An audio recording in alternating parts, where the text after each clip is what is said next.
Outpost is a sort of, we call it a combat horror movie.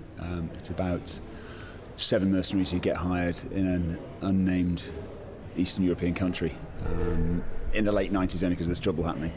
And they get hired by a mysterious businessman to the original brief is for the mercenaries to protect him, and they take him out to a certain point on a map, which is in the middle of a forest, in the middle of the war zone, basically. The story takes place over the journey and what they find when they get to the point on the map. The main element of the film is this kind of hidden underground bunker, which we had to kind of give this kind of very kind of ambiguous function to. It's not clear whether it's new or old. It's not clear whether it's military or industrial, because it's on a sort of a situated on a kind of a Russian-Serbian border. It's not clear whether it's part of a civil war there or part of a previous sort of military conquests. Shot it in 5 weeks, or we'll shoot it in 5 weeks, and to make things easier for us for the schedule, but also better for the artists, that they can move from one room into the next. I think it helps those guys, and it allows us to sort of add a bit of scale to the production. Really quite good fun, and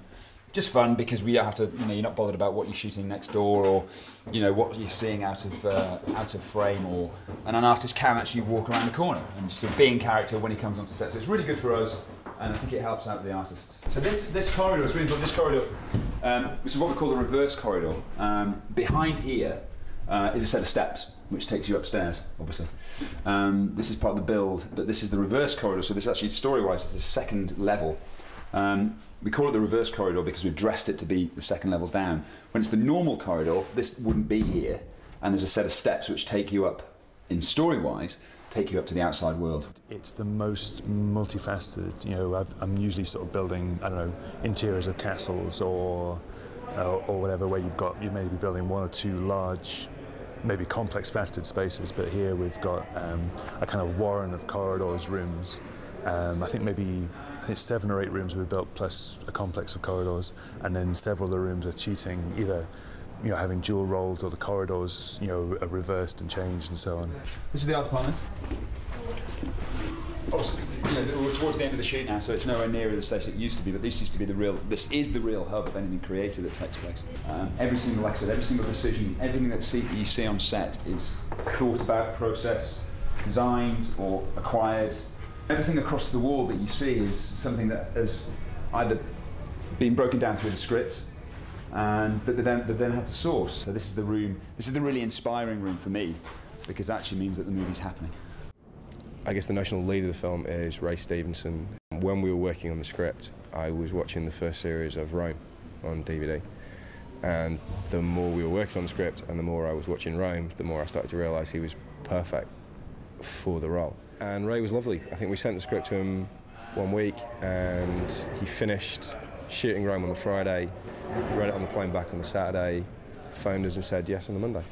We decided to shoot a wide format which leaves a lot of space behind characters and in front of characters for dark spaces to exist. That was one of the main reasons that format was chosen. We're trying to use Steadicam, dolly and tracks and handheld styles to accentuate the horror side or the action side or the sort of basic drama side. So different styles for different scenes. When Outpost came around, it was from a short film idea that I'd written up, that we then developed into a feature film treatment, which I then got a writer on board to expand, and then Steve and myself and Ray were very heavily involved in the writing process. Steve and Ray doing the physical writing and me being the sounding board, and for the sort of creative process to take place, and the script turned around very, very quickly.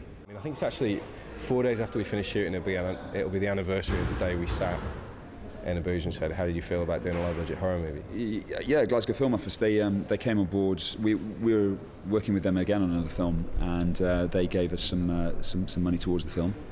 Obviously, we're Glasgow-based producers. Even though I'm not Scottish, I've been up here for 5-6 years, and they give support to local filmmakers. And obviously, we are a Scottish crew shooting in Scotland, so for us it was a one-stop shop. We went to those guys, and they helped out with funding, basically, and helped us sort of locate where we're shooting the interiors. And then Dumfries, we went down there to shoot our exteriors, and they were great at helping us find locations, and the facilities of the infrastructure within Scotland is great, and it works incredibly well. And you know, the crews that we're getting here are just fantastic. I mean, I'm not looking for anybody else for another film, so you know, as far as I'm concerned, just change the title on the script and we'll go and shoot the same film, you know, with the same crew, because they've just been fantastic.